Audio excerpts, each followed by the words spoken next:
Nous allons lire dans le livre de Philippiens, chapitre 4, au verset 6. Ne vous inquiétez de rien, mais en toute chose, faites connaître vos besoins à Dieu par des prières et des supplications avec des actions de grâce. Amen. On peut s'asseoir.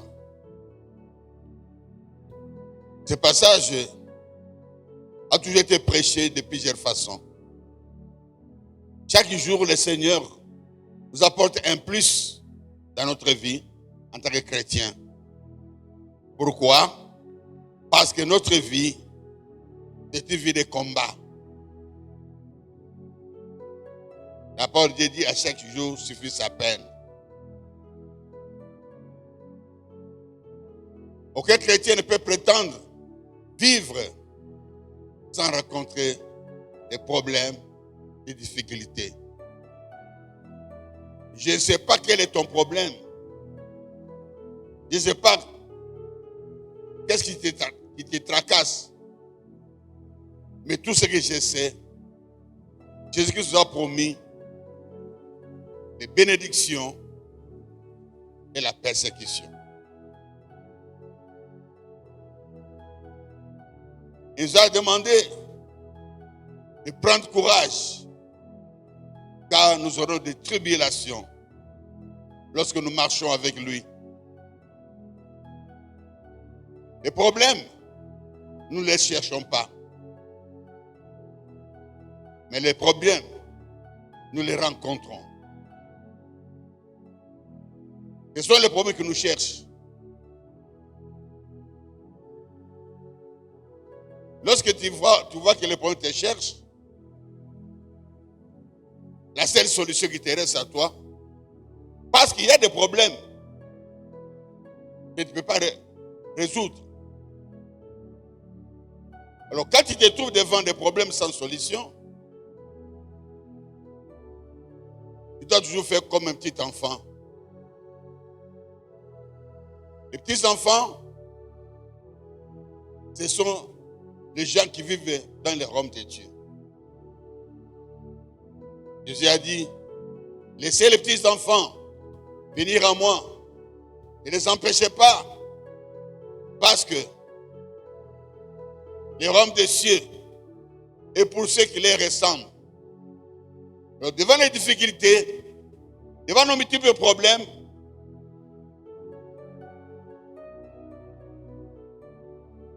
le Seigneur veut que nous puissions nous comporter comme des enfants. Donc, il dit, il disait que devant nos multiples problèmes sans solution, inutile de nous inquiéter, parce que nous sommes du royaume, nous sommes célestes. Et nous savons très bien d'où doit venir la solution. Lorsqu'il n'arrive pas par moi-même, je sais qu'il peut arriver à trouver la solution. Alors pour cela, la Bible déclare, vous me chercherez et vous me trouverez.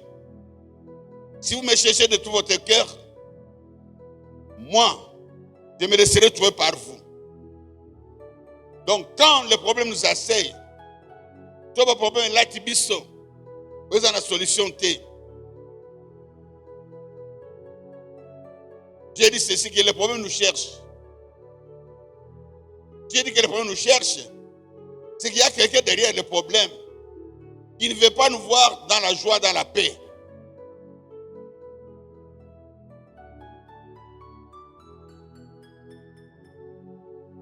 Alors nous, notre solution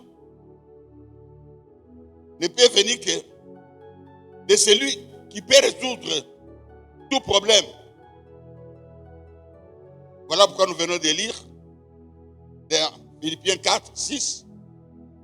Ne vous inquiétez de rien. Parce que les problèmes amènent souvent des inquiétudes du fait qu'on n'arrive pas à les résoudre.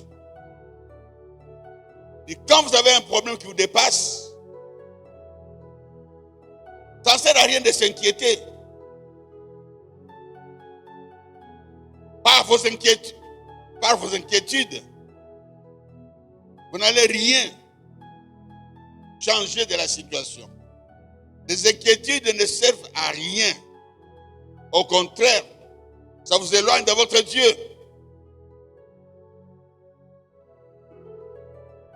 Au lieu que ça t'éloigne de ton Dieu, toi, tu dois chercher l'Éternel. Et pour que tu cherches, toi tu cherches l'Éternel.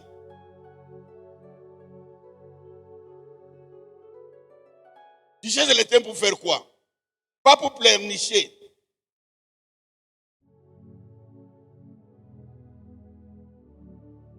Pas pour donner des ordres à Dieu.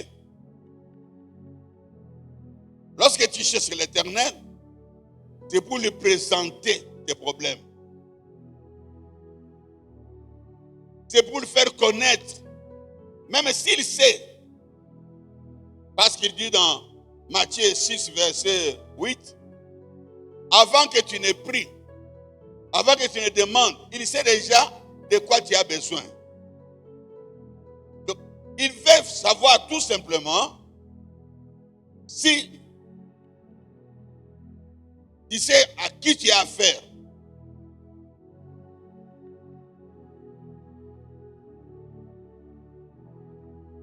Il n'y a que ceux qui sont du royaume.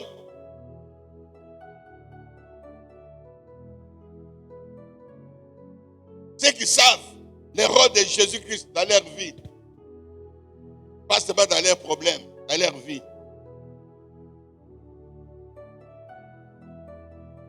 Quand ça marche, quand ça ne marche pas, il est là. Même quand on est dépassé, il est là. Même quand on ne comprend rien, il est là. Inutile de le chercher avec les yeux physiques.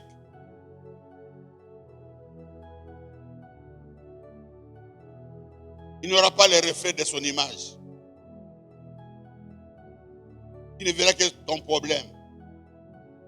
Mais si tu le cherches de tout ton cœur, tu le verras.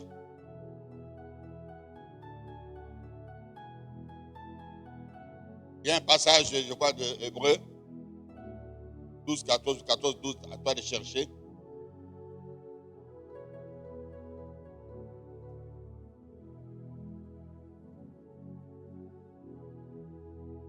Il dit, cherchez la paix avec tous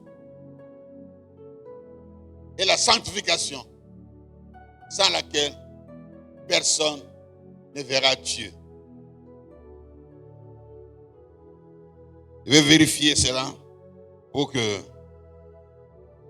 ne puisse pas dire que non, il donne les versets bons. Je vais lire ces passages pour une bonne compréhension. 12, 14. Hébreux 12, 14. Cherchez la paix avec tous et la sanctification, sans laquelle personne ne verra Dieu. Il y a des choses que nous devons chercher à longueur de la journée. 1. La paix.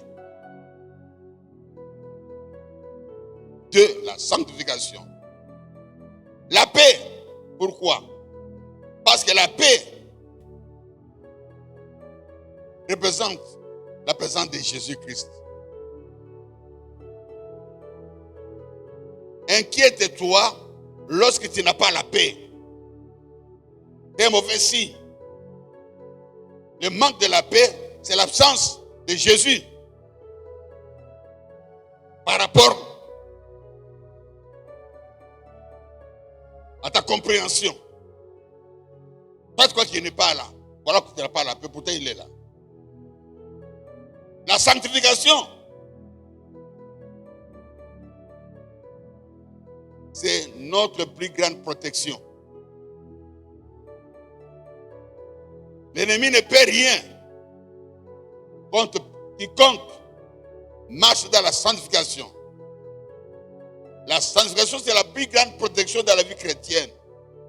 L'ennemi cherchera par tous les moyens à toucher ton âme, mais il n'arrivera pas lorsque tu n'as pas ouvert une porte par un péché quelconque. Tant que tu marches dans la sanctification, les problèmes peuvent t'assaillir. Les problèmes peuvent te poursuivre, se succéder.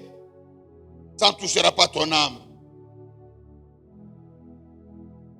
Quand ton âme n'est pas touchée, tes pensées sont calmes. Et lorsque tes pensées sont calmes, tu es à même d'adorer l'Éternel de matin, midi, soir. Tu peux être entouré de problèmes. Cherche la paix. Marche dans la sanctification.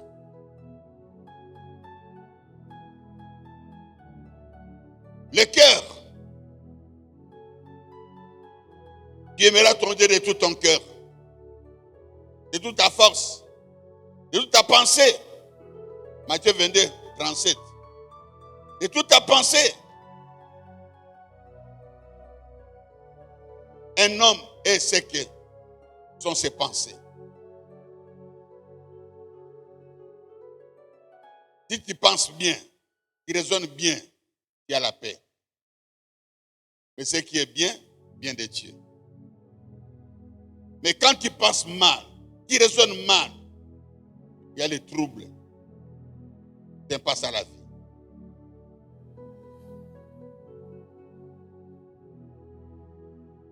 Cherchez l'Éternel de tout votre cœur. Jérémie 29, 13 à 14. Et il se laissera trouver. Cherchez la solution. Il y a des problèmes que tu ne peux pas résoudre, trouver des solutions. Mais quand tu cherches l'Éternel, lui il trouve des solutions et il te communique la paix.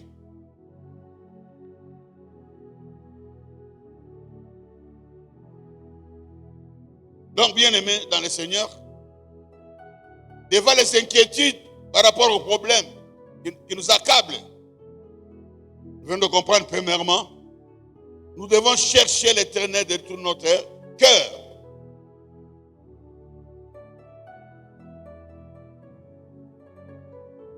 Il va se laisser trouver. Mais quand il se laisse trouver, ne lui impose pas tes désirata. Il ne faut pas lui imposer tes volontés. Ne lui donne pas les sentiments.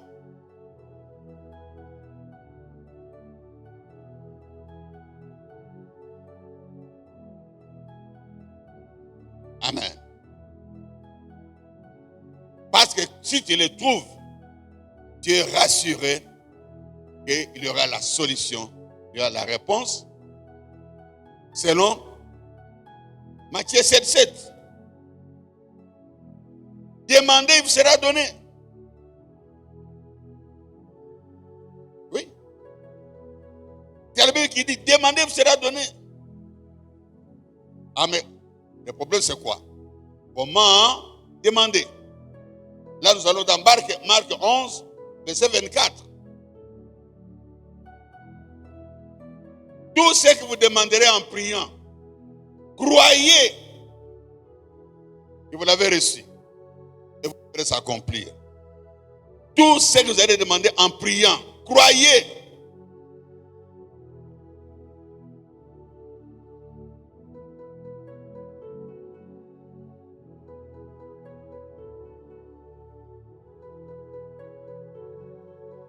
La foi joue un grand rôle pour résoudre les problèmes qui nous assaillent. Tu as cherché le Seigneur Jésus-Christ parce que tu crois qu'il est présent. Et par ricochet, tu dois croire qu'il est la solution. Ne cherchez pas quelqu'un qui n'a pas de solution. J'ai celui qui a la solution. C'est ce qu'il avait dit à Abraham. J'aime toujours répéter ce passage-là parce qu'il est le père de la foi. Genèse 17, verset 1er. Je suis le Dieu tout-puissant. Tout-puissant veut dire rien n'est impossible à moi. Alors il ajoute, marche seulement dans l'intégrité, dans la sanctification. Et tu auras la paix. Malgré les problèmes, tu auras la paix. Malgré les difficultés, tu auras la paix. Parce que la paix représente ma présence.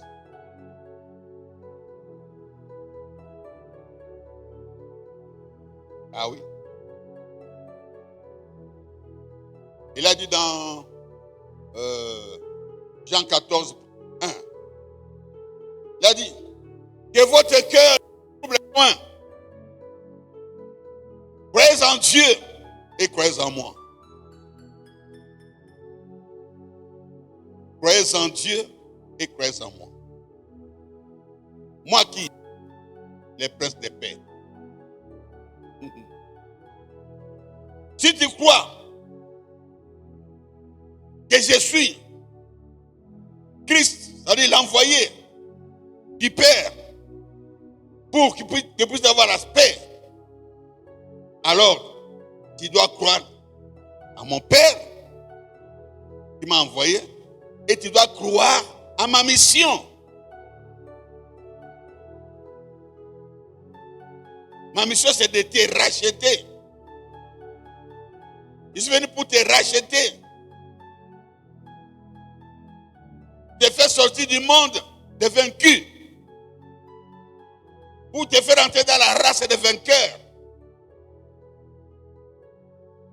Donc tu n'as plus à t'inquiéter parce que tu fais confiance à mon Père qui m'a envoyé.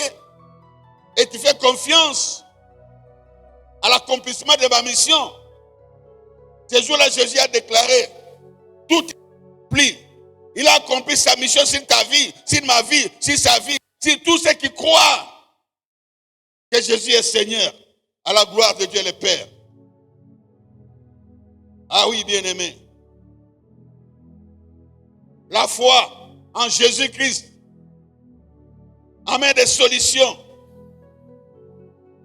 Sans qu'on sache comment ça va venir, comment ça va se faire, mais je crois qu'il est la solution et qu'il y a la solution.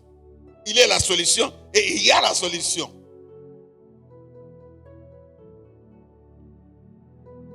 Ne vous inquiétez de rien. En toutes les choses, faites connaître vos besoins à Dieu, vos problèmes à Dieu, par des prières, des supplications et des actions de grâce.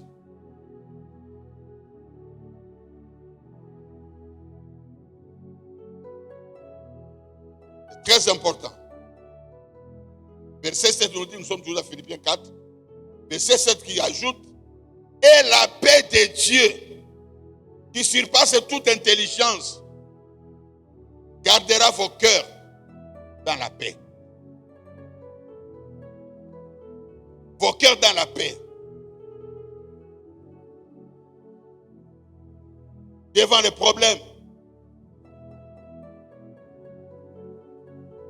Il nous dit, il fait connaître nos besoins. Tu pourrais me poser la question, homme de Dieu. Mais ce que tu dis là, moi je le fais, mais je n'ai pas de solution. Je n'ai pas de solution.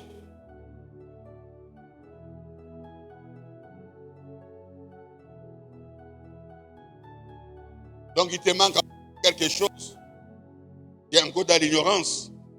Alors si tu prends le passage de Jean 15, verset 7, ça complète tout.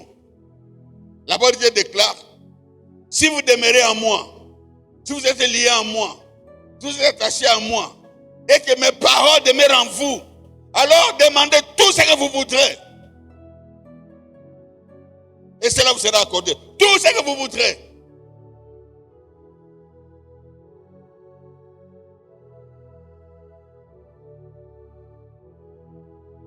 C'est là où on doit grandir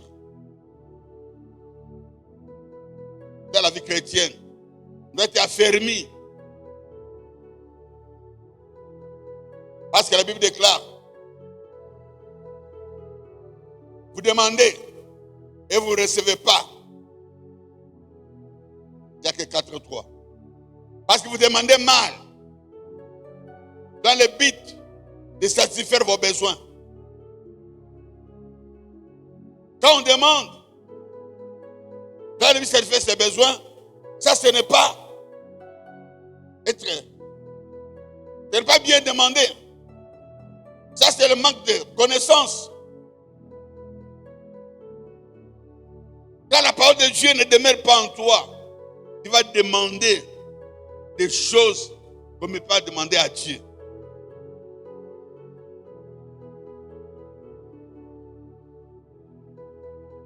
Justement de demander la mort de ton patron qui te maltraite.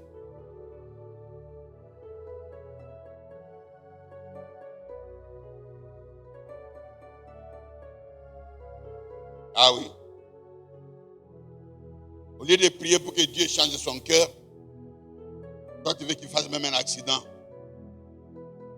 Qu'il arrête l'injustice. Et ça c'est une demande louable. Non! Si la parole de Dieu est en toi, tu ne peux pas faire une telle demande.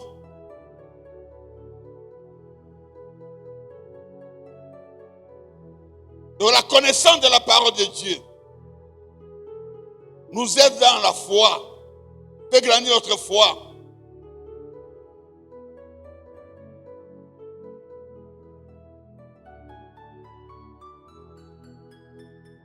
Ces jours-là, Marthe a demandé à Jésus de venir guérir son frère.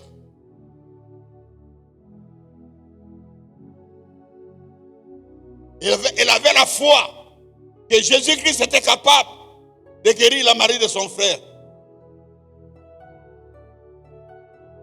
Mais Jésus est venu 4 jours après. Amen. 4 jours après. Jésus est venu 4 jours après.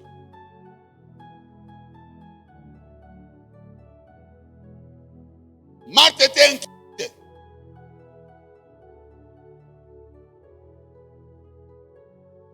Elle était inquiète. Parce que déjà c'était trop tard. Elle a exprimé ta douleur à Jésus.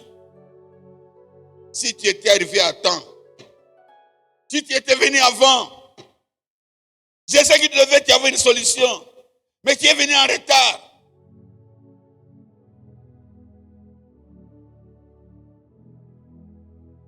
Et Jésus lui a dit, je suis Dieu, non?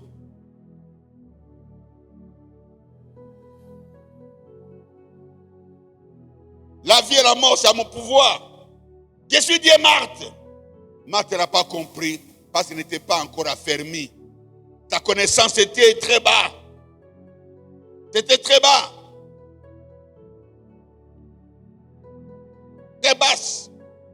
La connaissance était très, très, très basse là. Voilà pourquoi, enfants de Dieu, il y a des fois nous ne recevons pas parce que notre foi n'est pas encore affermie.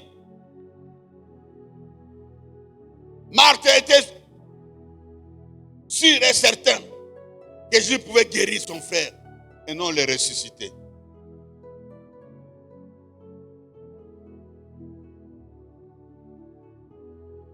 Mais Dieu demande, devant les difficultés, avoir une grande foi. La grande foi veut dire quoi? La grande foi. Amen. C'est la confiance totale en Christ. La grande foi. C'est une confiance totale. Mais Jésus était étonné. si tu crois, tu verras la voix de Dieu. La voix de Dieu veut dire quoi? La voix de Dieu, c'est la solution de Dieu. La solution de Dieu est à tout, sur tout problème. Il n'y a pas de problème, il n'y a pas de solution de Dieu. Crois qu'il y a la solution à ton problème, bien-aimé. Ne doute plus.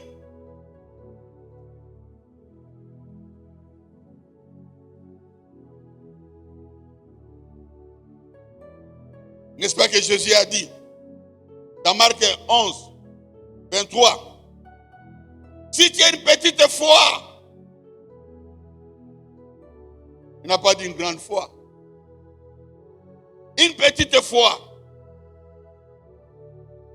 comme la graine de sable, alors tu diras à cette montagne, sans douter, ôte-toi de là, quitte mon chemin, laisse ma vie, je ne me sépare de toi pour toujours, et ça se fera. Parce que c'est moi qui vais le faire. Toi, tu n'as qu'à parler. Tu parles selon ce que tu as entendu de moi. Tu parles par rapport à ce que tu crois que je suis capable de faire. Mais pas encore de ton imagination. Pas encore de tes pensées. Mais encore de la parole qui est en toi. Et moi, je vais accomplir la promesse qui vient de ma parole. Tout ce que tu demanderas en priant, priez avec connaissance. Mais les gens qui prient pour prier, les gens qui prient comme des mendiants, les gens qui prient comme ils s'adressent à un féticheur. Est-ce que les féticheurs ont besoin que tu les connaisses? Mais Jésus a besoin que tu les connaisses. Oh bien-aimé, voilà beaucoup de problèmes que nous avons dans la vie. Nous croyons en partie. Ça veut dire que nous faisons confiance en partie. Voilà d'où viennent nos difficultés. On cherche l'Éternel, on les trouve. Marthe a trouvé l'Éternel, mais il ne croyait plus à l'Éternel. Il ne croyait plus à ce Dieu-là. Il dit non, pas ça, tu ne peux pas arriver là. Laisse-moi pleurer mon frère. Laisse-moi pleurer mon frère.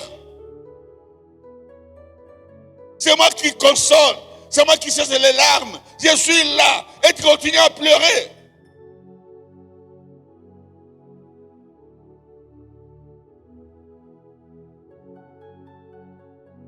C'est très important, bien-aimé.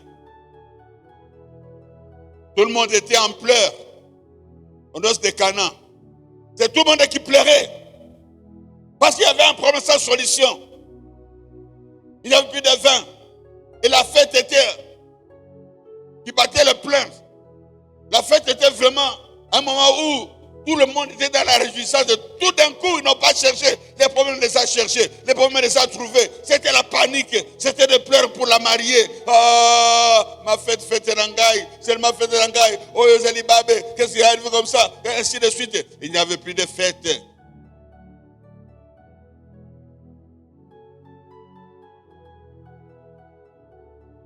Tout le monde était inquiet et triste. Pourquoi? Ils étaient inconsolables, comme Marthe était inconsolable. Ils étaient inconsolables. Tout d'un coup, une personne s'est mise debout. Marie. Il dit non. Oh bien-aimé, ne quitte jamais ta maison sans inviter Jésus-Christ. Invite-le. Marche avec lui. Crois à sa présence.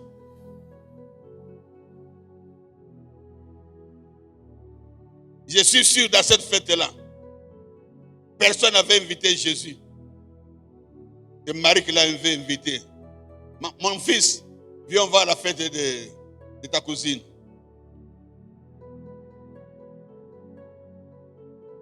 Mais Jésus-Christ était avec ses disciples. Il a dit à ses disciples, je dois obéir à ma mère, hein? On y va. Accompagne-moi. Jésus-Christ était l'invité.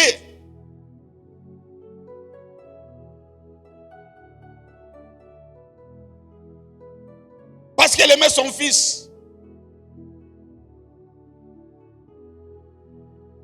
Mais arrivé à cette fête-là, le malheur les a visités.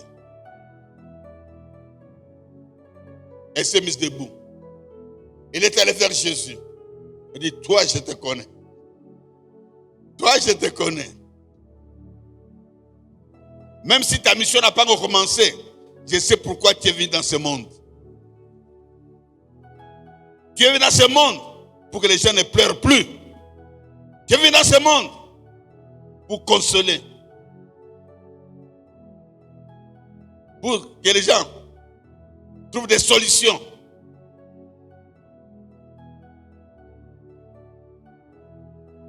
Luc 1, 35 déclare: le Saint-Esprit découvrira de son ombre, et le Saint-Enfant qui naîtra de toi sera appelé le Fils du Très-Haut. Marie savait que Jésus était le Fils du Très-Haut. C'était un enfant pas comme les autres. C'était un enfant solution. Marie est allée faire l'enfant solution. Oh bien-aimé, Jésus-Christ c'est l'enfant solution pour toi, pour ton problème. Je répète, Jésus-Christ c'est l'enfant solution pour ton problème. Tout problème qui t'enlève la joie, Jésus-Christ c'est l'enfant solution. Cherchez-le. Marie a regardé où est Jésus. Ah, il est là. Marie est allée vers Jésus. Marie a dit à Jésus quoi? Elle a fait connaître à Jésus les problèmes. Ne vous inquiétez pas. En toutes les choses, faites connaître votre problème à Christ. Marie a présenté les problèmes à Christ. Il y a un problème ici. Elle a dicté à Jésus la solution. Comment elle peut dicter à Jésus la solution? Parce qu'elle n'a pas de solution. Mais lui, là où l'homme n'a pas de solution, lui il a la solution. Là où l'homme est bloqué, lui il a des blocages. Là où l'homme est limité, lui il a le droit de percer même les murs. Il perce les murs. Là où il y a le blocage, là où il y a le bétonnage. Le marteau-piqueur de ce monde ne peut pas te mesurer à Jésus. Quand il y a un grand béton, il y a le marteau-piqueur céleste. Ça détruit n'importe quel béton. Je ne sais pas ton problème, ta vie, ton dossier. On l'a mis dans du béton. On a fait couler du béton pour qu'il disparaisse à jamais. Mais je te dis ce soir, il y a un marteau-piqueur qui peut descendre et pour aller saccager, détruire. Là où l'homme ne peut pas arriver. Mais Jésus peut arriver. Là où l'homme ne veut pas aller, Jésus ira. Là où l'homme est incapable, Jésus est capable. Ton Dieu est capable. Ton Dieu est capable. Ton Dieu est capable. Je répète encore, ton Dieu est capable. Au nom de... Oui, bien-aimé dans le Seigneur. Nous avons un Dieu capable. Et ce qu'il a fait, Marie a présenté son problème. C'était fini. Parce que c'était un problème que l'homme ne pouvait pas résoudre. Les problèmes que l'homme peut résoudre, c'est au niveau de l'homme. Mais les problèmes que l'homme ne peut pas résoudre, c'est au niveau de Jésus. Et ton problème, c'est au niveau de Jésus. Aujourd'hui, tu vas présenter ton problème à Jésus. Par la prière. Si ça compte, ça résiste. Tu vas passer par la supplication. Tu vas gêner pour ces problèmes-là. Tu vas veiller pour ces problèmes-là. Mais tu vas persévérer. Celui qui persévère, c'est celui qui croit. Jésus est capable, que la solution est là.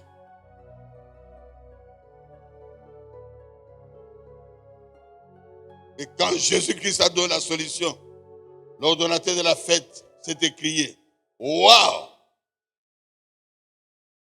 c'est une solution waouh. Il y a des solutions waouh qui ne viennent que de Jésus-Christ. Les solutions des hommes ne sont pas des solutions waouh.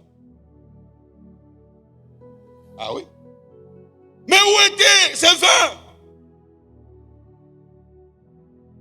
Parce que ce vin amène la paix, la joie, la réjouissance. Tu vas te réjouir avec la main de Dieu sur ta vie. Tu vas te réjouir avec la main de Dieu sur ton cœur. Tu vas te réjouir avec la main de Dieu dans ta maison. Tu vas te réjouir avec la main de Dieu dans tes enfants, dans ton mari, dans ta femme. Jésus va amener la solution. Oui, il va amener la solution. Oui, il y a la solution. Ça sert plus à rien de s'inquiéter. Pourquoi s'inquiéter? Parce qu'il est là. Ah, bien-aimé. Jésus-Christ est Seigneur. Quand il est Seigneur, laisse-le faire. Il y a un pasteur au village. Il était appelé à aller prêcher à 15 km. Il était invité pour aller prêcher dans une église. Une église sert à 15 km. À vélo. Il s'est déplacé en vélo au village là-bas. C'était le moyen, à ce temps-là, le moyen le plus facile pour se déplacer. Et quand il a terminé de prêcher, il avait tellement prêché très très bien. On lui a fait un cadeau d'une grosse Bible argentée. Très kitoko. Il était très content. Et il a attaché sa Bible derrière son vélo. Lorsqu'il a fait 3 km, le ciel s'est assombri. Le ciel s'est assombri. Il s'est arrêté. Il a dit, Seigneur mon Dieu, Dieu du ciel, faites en sorte qu'il ne pleut pas, que cette pluie ne tombe pas. J'ai une très bonne Bible avec moi. Dieu des cieux, arrête cette pluie. Sauve ma Bible. Plus il priait, plus ça s'assombrissait encore plus fort. 5 minutes après, la pluie est tombée. Oh là là, il était mouillé. Comme une poule. Non, comme un coq. Pour lui, c'est un homme. Amen. Alléluia. Il était mouillé tellement. Le canard, ça bloque la pluie, ça ne pénètre pas. Mais la poule, ça entre, ça pénètre. Le coq, ça pénètre. Et lui, et la Bible. Mais il venait de prêcher. Il a vu la main de Dieu. Il a prié.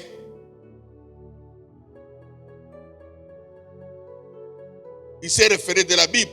Élie avait prié pour que la pluie ne tombe pas. Disait le vieux de Jacques. Il a prié pour que la pluie ne tombe pas. La pluie n'était pas tombée.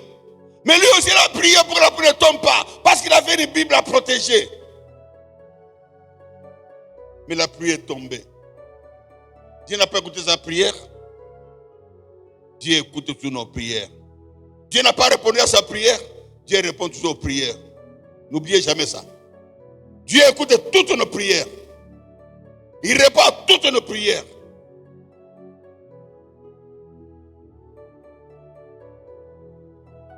Mais le malheur pour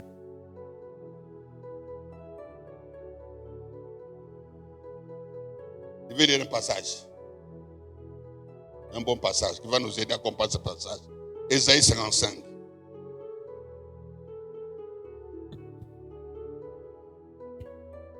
Ésaïe 55, verset 8 à 9. Car mes pensées ne sont pas vos pensées, et vos voix ne sont pas mes voix, dit l'Éternel. Autant les cieux sont élevés au-dessus de la terre, autant mes voix sont élevées au-dessus de vos voix. Et mes pensées au-dessus de vos pensées.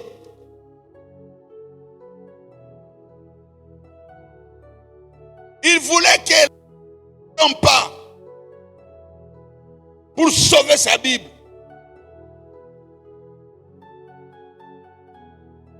Mais Dieu savait que la pluie devait tomber.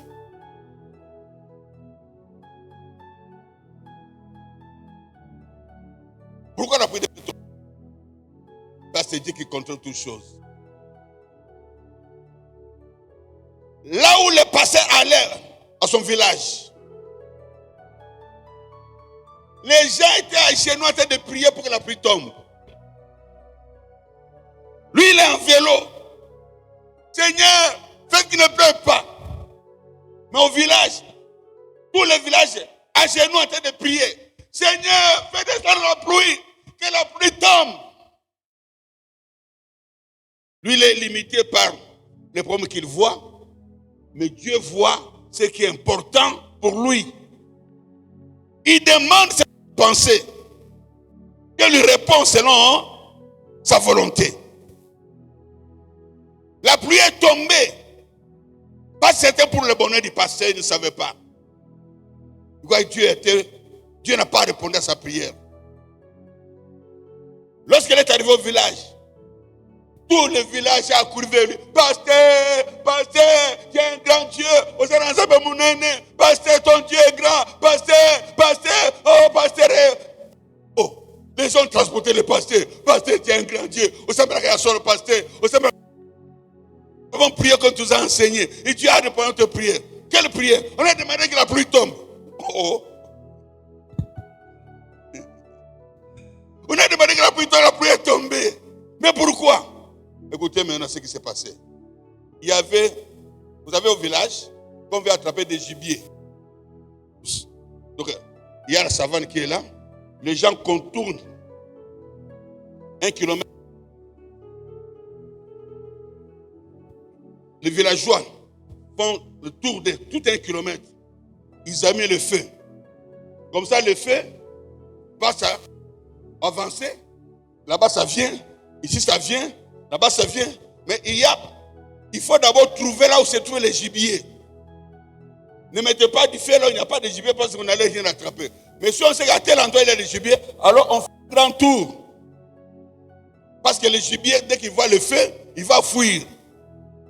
Alors on envoie 2 ou 3 personnes qui savent courir pour aller essayer de chasser le gibier vers là où il y a des gens qui ont des fusils. D'autres, ils ont seulement du feu, mais alors il faut qu'il y ait des gens qui poussent, qui provoquent les gibiers, et les gibiers fuient vers le feu. Mais le feu est partout. Il s'est fait en sorte que des 3 garçons qui étaient allés pour déranger les animaux pour fuir, 2 seulement sont sortis du feu.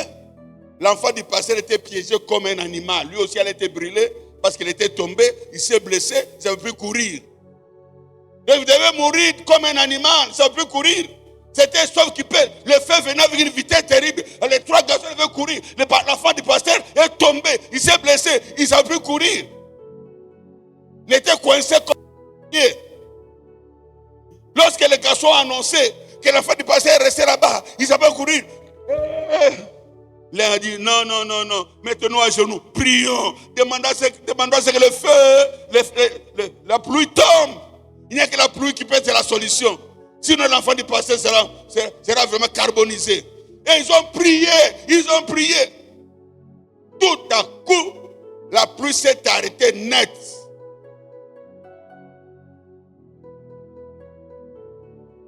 Et on a couru vite. On a ramassé l'enfant du pasteur. On l'a amené pour le faire soigner. Et quand le pasteur est arrivé, pasteur, ton Dieu est grand, pasteur. Le Seigneur a répondu à nos prières, papa. Tu es un grand Dieu, tu nous as bien enseigné. Et le pasteur a eu honte. Il ne savait pas dire pourquoi que lui, il a demandé que la pluie ne tombe pas. Il a demandé que la pluie ne tombe pas. C'était sa pensée. C'était sa volonté. Nos pensées ne sont pas les pensées de Dieu. Un bien-aimé. Dieu sait ce qui est bon pour toi. Il répond. Sans que tu saches aujourd'hui qu'il a répondu. Mais quand il répond, peut-être c'est pour demain. C'est après demain que tu comprendras pourquoi il n'a pas répondu aujourd'hui. Dites Amen. Alors ne t'inquiète pas. Dieu répond à toutes les prières. Dieu répond à toutes les prières. Ce sont nos pensées qui nous tournent des tours, qui nous jouent des tours plutôt.